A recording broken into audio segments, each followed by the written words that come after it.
Yo guys, it's Slyroh. You already know that today we're back playing some more Raging Loop.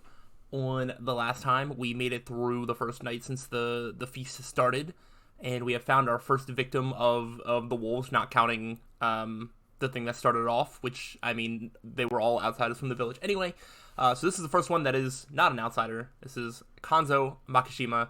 I'm actually really bad at understanding the full dynamics of all the families and all that, but I just know this guy's kind of important, and essentially one of the leaders. So they took out a very important target, and we're about to see how everybody reacts to this and what that means in terms of the feast part of itself. I don't know if the entire thing is called the feast or just when they meet up it's called the feast. I'm not sure if there's like a better way to describe. But when they do the meeting, I wonder if they're going to hang somebody, and if so, who, and what logic gets used, and how involved we are. But there's only one way to find out, and that's to play the game. But we found his dead body. We'll clean it up. What else? Please wait a bit. What are you going to do? Find out as much as I can. Since we had no idea when we could get out of here, protecting the scene of the crime for an official investigation meant we had to leave this body to rot here, and we just couldn't do that. And considering the horrible state it was in, the villagers probably wanted to take care of it in their own way as soon as possible. Not much I could do to stop that. Thus, I did my duty as someone without such obligations. I mean, you're just gonna find out that, like, he died to probably a werewolf. This corpse was completely unlike the one from yesterday. While those two were destroyed completely, the damage on this one was focused on the head. The weapon clearly wasn't sharp. They used something blunt. The skin on his face was torn, but not sliced apart, and the skull was shattered. Wait, does it actually, are we actually going to be taking into account, like, how somebody was killed to try and figure out, like, who did it, based on, like, what they would have had available to them? Because I thought this was just more abstract of, like, oh, they die, and you have to figure it out just based on logic. But, like, I guess we're also going to have some outside factors maybe to consider. We'll see. This was caused by repeated blunt attacks on the head. It wasn't my job to picture whether there was some profound grudge in this. The only clear thing here was that the wolves killed him using something blunt, not claws or fangs. And it was obviously done with dedicated intent, not accidentally. At the very least, the entity that made this corpse wasn't the same as the one that made the ones from yesterday. It made sense if you separated them and assumed that yesterday was the corruption and today's was the wolves. Oh, so the wolves didn't kill anybody yesterday because that was just the corruption of people not following the rules of the mountain and all that. Okay, maybe that's the only distinction that they're trying to make, is that the wolves are definitely among us or whatever. But the thing I'd seen when I was walking around at night that time had the appearance of a wolf, or rather a werewolf. If the werewolves were the ones bringing the corruption, the tale all this was based on would make even less sense. If the corruption was Great Lord Shinai, the mountain god's punishment, it'd be weird for it to be delivered by the wolves. Holding back my nausea, I looked back at the corpse. Then I rolled back my sleeves and reached for the destroyed head. Hey, what are you doing? I'm pretty sure I'm wrong, but I'd still have to look. Decapitation meant body doubles, Mr. Writing 101.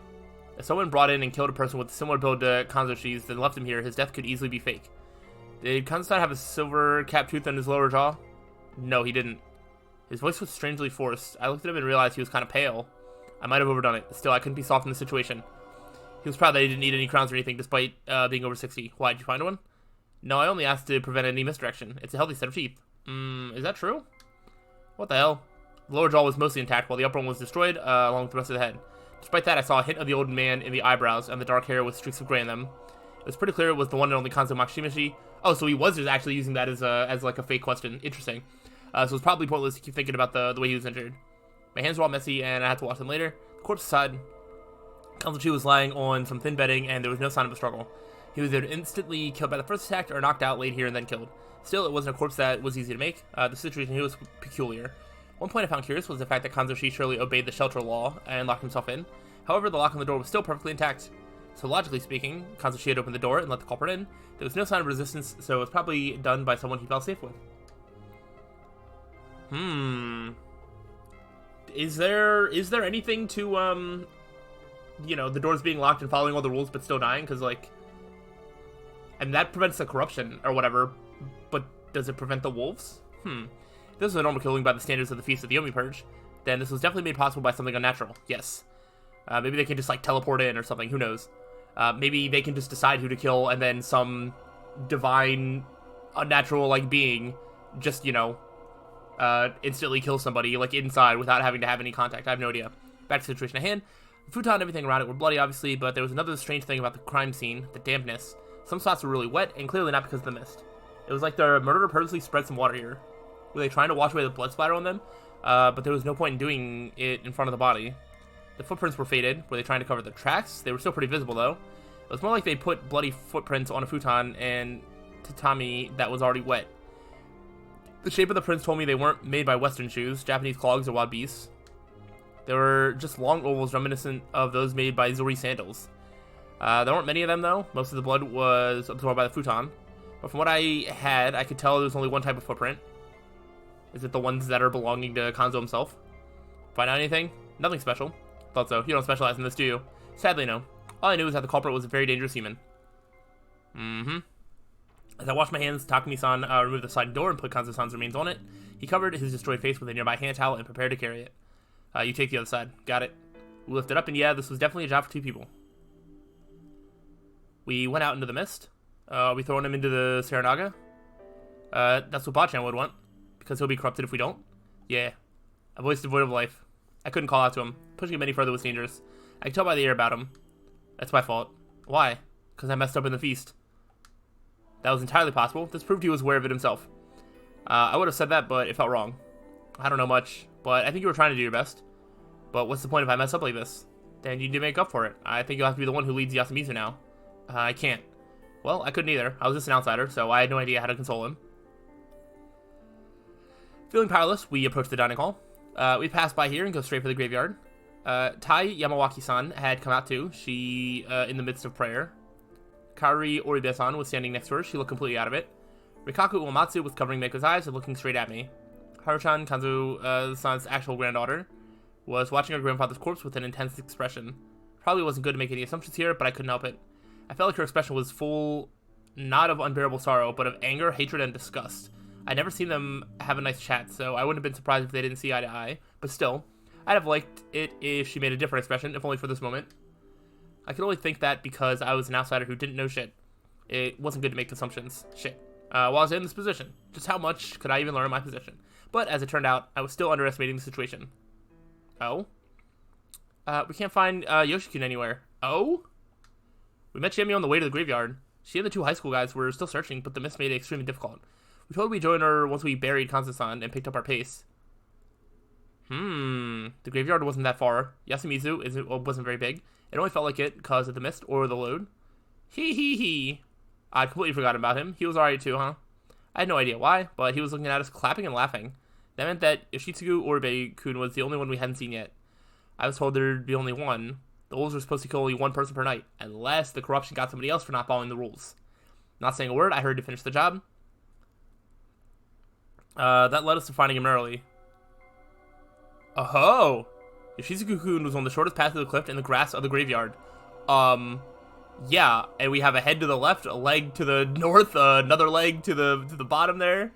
We got one arm off to the side. It's completely everywhere. Though Takumi-san had only noticed him by chance. That was how deep in the grass he was, and how many pieces of him there were. It reeked of death too, but it was mixed with the smell of trampled grass and a strange beastly odor. Maybe not all the blood around here was his. Unlike Kanzo-san, he left clear proof of a tough battle and intense pain. So he might have gone out to try and fight something, and just gotten killed by the corruption of the mountain. Yoshi, you had guts. Takumi-san's voice was shaking. He picked up a soccer ball-like sized object. Half-eaten and basically a shadow of what it used to be. It clenched its teeth, even in death. Can I? Takumi-san gave it, Yoshitsugu's head to me, and I put my finger in his mouth. What the heck? I was curious about what was stuck in there. What I found was a clump of beastly fur. He tried to bite a werewolf. He literally fought tooth and nail, resisting till the very end. Okay. Resisting what? Obviously the being that brought the corruption. Yeah, so he didn't stay inside like he should have. It didn't take long for the news of Yoshitsugu Oribe's death to spread across the village. I feel like the werewolves are going to, like, win the first game of this. And then there's going to be a time loop of being like, alright, well, now do better. But it might not be the same culprits that are the werewolves, because that will be too easy. I'd heard that the pain of losing one's child was beyond any description. Even so, Kaori Oribe-san broke down so badly it felt abnormal. The mild-mannered woman became a mad beast. We had to band up to keep her from running to where we found Yoshitsugu's Kun's corpse. We'd already gathered it up and thrown it into Saranaga after all. Takumi-san kept a tuft of the boy's bleached hair, which he gave to Kaori-san. She instantly put it in her mouth. Through her wailing and choking, she did her best to chew and swallow it. It was a wretched, gloomy, and miserable sight. Though it might have been an act born of ultimate motherly love.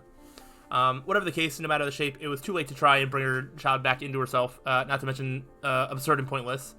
That was how it looked like in my eyes. Let's begin the feast. We gotta do something about the one who killed the old man and Yoshi. His words got the attention of basically everyone present, But they didn't reach the sobbing mother and her older son, who was gently consoling her. Yoshitsugu-kun. Why did he have to go against the laws? His efforts and death had only worked a corner, not just his mother, but everyone else here. It was useless. He'd gotten some weird fur for us. No one, not even me, had any doubts about what we were dealing with here. A situation where everyone was desperate, acted on their own accord, and didn't know how to use their lives well was basically the worst. And apparently this line of thinking I'd had would foreshadow the next turn of events. Where did Haru-chan go? Shit, why was everyone in such a hurry to do the worst thing possible? Chemi Serizawa, Chika Mochi Kamoshida, Takumi Muro, and I went out to search for Haru Makishima. Kari-san showed no signs of calming down, so Yasunaga-kun stayed with her. Kiyosuke refused to come, arguing that it would be bad if there wasn't enough manpower around the dining hall, and he wasn't wrong about that. It wasn't unlikely that some fur-covered murderer, or Haru-chan's kidnapper, was still around. To prevent any surprise attacks or accidents, we split into pairs. We were given a hoe and a sickle for self-defense. Be careful, you two. Shout if something happens, loud enough so we can hear you, but low enough that others can't. Alright, let's go, Mochi. Time to do work, Hassan. The skirt would have made the search harder for him, so he changed into a school uniform. It wasn't cut out for the job either, but he had no other clothes. At least it was better than a one-piece dress. He seemed to enjoy wearing girls' clothing, so changing into the uniform was probably his way of showing he was serious about this. He kept his easygoing tone of voice, but I felt like there was gravity in his eyes too. He might have been pretty shaken. Haru-chan. Haru-chan!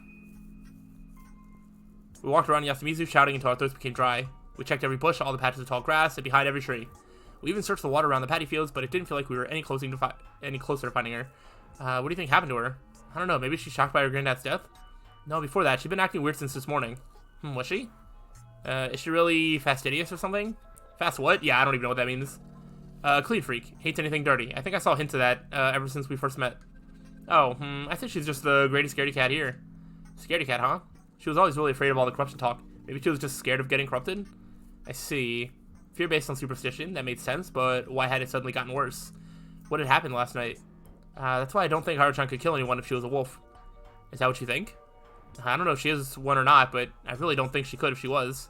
How prudent, that's not like you. She might not get a choice. We're not talking about me here. I don't want to try and get a read on you. I just want to hear your ideas on what's going on with Haru-chan right now. I have no idea who or what you're confused about.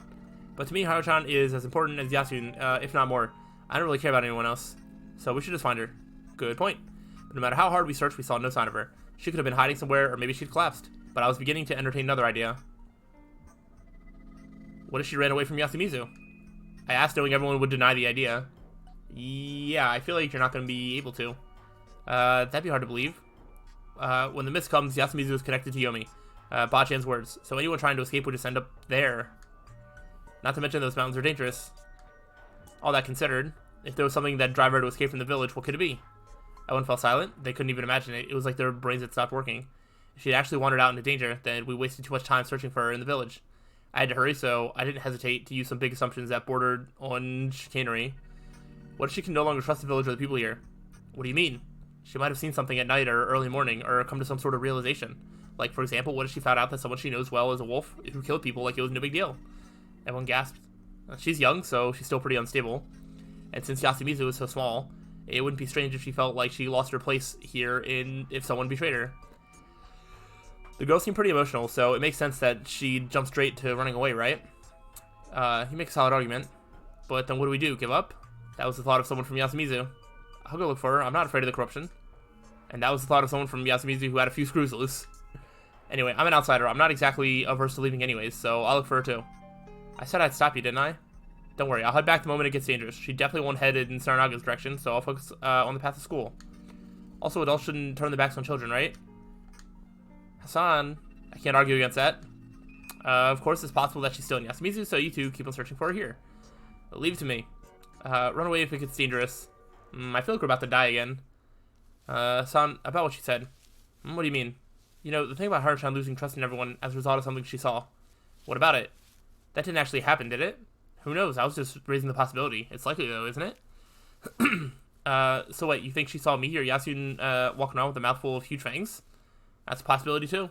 Not sure I buy that. Is that just your intuition talking?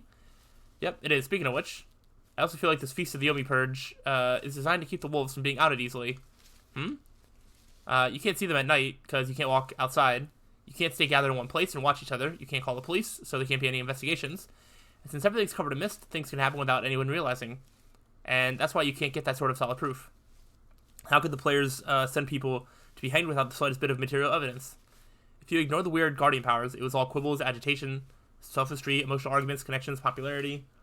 Basically the power of communication. I don't really get why, but yeah, I think it's designed that way on purpose. Nothing was certain. They were put in a dangerous argument, with their only weapon being their eloquence. It was a feast of doubting, hurting, and eventually killing one another. If there was such malice behind this, then Shikamochi Kamoshito had a point. Are you a detective or something? Huh? No, that'd be Yasun. He might know more than he lets on. I have to talk to him then. We arrived at the mountain pass separating Yoshimizu from the rest of the world. The large stones at the sides were like torii without a top. They might have had religious significance, or maybe they're like a border. There's no rule against stepping beyond here, right? Nope, only that you can't run away from the feast. We were going out to find Haruchan, so we were good. Ignoring the fact that Haruchan was breaking that law, we passed between the stones, but we soon had to stop. The path was blocked by a landslide. According to Moshi, despite being pretty rocky, the ground in this area was strangely fragile, so landslides weren't that uncommon. There had been some pretty bad rain 3 nights ago, hadn't there? If that was related to the mist appearance, it wasn't unlikely that we get both the mist and this landslide at the same time. Despite that, this felt just a bit too convenient. I had to consider the possibility that the people in the settlement above blocked the road to keep the Omibitu from getting through. Hassan, there was something way more important. We found footprints in the still damp mud. It was proof that she passed through here. They disappeared into a small cliff that only reached up to my shoulders. She had to have climbed up and disappeared into the forest. Let's hurry. Yeah. Interesting. This is not the turn of events that I thought was going to happen. The term virgin forest was used to describe forests that were still untouched by mankind, letting nature have complete control over it. Many of the cedars here looked imported, so that term probably didn't apply to this one. However, it wasn't tended to whatsoever, so the words natural or undeveloped, it's definitely worked. There were many fern saplings on the surface, a canopy of leaves above, and thick mist all around. It certainly didn't feel like a place humans were welcome. For better or worse, the new ferns seemed slightly trampled, indicating someone had passed through recently. Over here. Be careful, she got lost in this road after all.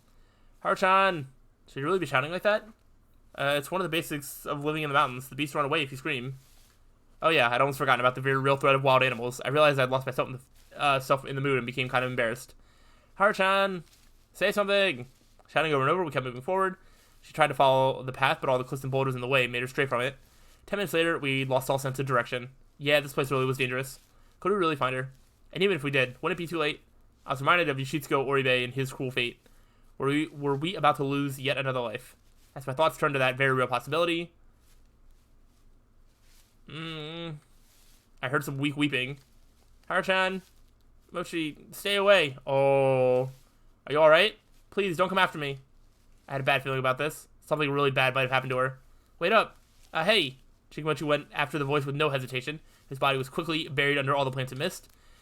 Give me a hand, Hassan. His lack of hesitation felt dangerous in some way. Was I just imagining it? Anyway, I went after him and quickly caught up. It hurts. It hurts. Haru Makishima was buried under all the greenery. It's her leg. Stop. Ow. I walked up and, man, this was pretty bad. Her leg was all covered in blood. Her shoe and foot were pierced by a sapling that was broken right at the bottom. She stepped on this? Can we break it off? Nope, we gotta pull it out. That'll open the wound. There's some lawn marsh, pennywort, and chameleon plants here. Let's close it with them. You can do that? Nasato is the family that made medicine. First I'd heard of that, but I had no choice but to believe him. She resisted verbally, but she was too tired and weakened to do it physically. I picked her up, doing my best to ignore her wailing because of the pain, and pulled her away from the branch. Chikamochi quickly took care of her wound and used a handkerchief to stop the bleeding. Let's go back. Can you carry her? Of course. You sure you don't want to do it, though? Who knows? I just don't have the build for it. I thought of saying that Haruchan would have preferred him, but she was barely conscious thanks to the pain. We didn't have time to waste on sentimentality. Lead the way. One lost person is enough for one day. Going back is easy, but man, it really does look like getting out is impossible. Agreed. Alright, so now we have the confirmation that you literally just cannot leave. Haruchan, I'm glad you're alright. She isn't. I mean, you called Taiba. We've got a wound to patch. Got it. Our return caused quite a commotion, and by the time things had begun to calm down, it was way past noon. Haru Makishima's escape attempt distracted everyone, but none of the problems were actually solved. Kanzo Makishimashi was killed by the wolves, while Yoshitsugu Oribe was taken by the corruption. Yoshitsugu-kun's death was especially problematic. Each meaningless death was yet another obstacle against resolving the feast. Yeah, because that's another innocent person dead, which is why I think that the wolves are going to win this first round.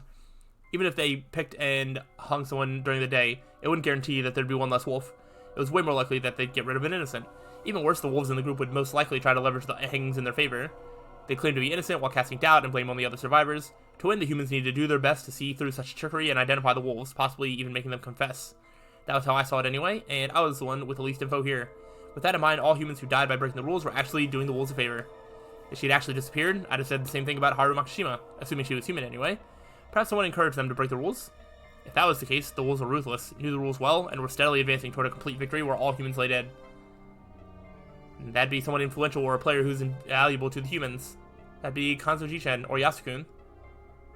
And just as we feared yesterday, the wolves had silenced one of the most important people in the feast. It was hard to believe they'd chosen him just because they were scum or because they didn't like him. The situation was really bad. Another thing to note was that Yoshitsugu Oribe's death greatly affected Kaori-sen, who was responsible for everyone's meals. That was a major problem. Good work, everyone. Here's some... When she tried to give us tea once we returned from the search, her face was pale and she was shaking like she was having a seizure. Despite her attempt to carry on as normal, her composure was in pieces. It was so painful I could barely watch. Takumi-san should have been supporting her, but he was just gloomily hanging his head. In the end, Shemi had to lead Kaori-san back to her room and stay at her side. I could only hope that was enough to calm her down. However, it was nearly time to do the inevitable. I recall you saying that we should start today's feast. Now is a good time as any, don't you think? Kinosuke addressed the downhearted people gathered in the dining hall. Does it look to you like anyone's up for it? The day will end at this rate. The wolves are clearly intent on killing us all. Can we really waste time waiting in a situation like this? It'd work in their favor. We have to pick someone to hang no matter what. Don't you agree, Miro? Alright. Yasunaga, try talking to everyone upstairs. That was where Tai-san looked after Haru-chan and Shemi looked after Kaori-san. Oh, I'll go. You don't have to, Mochi. Yeah, just let me. Chicken Mochi winked at me for some reason. It might take a while. Yeah, take your time. Everyone has to be there after all. I will go prepare.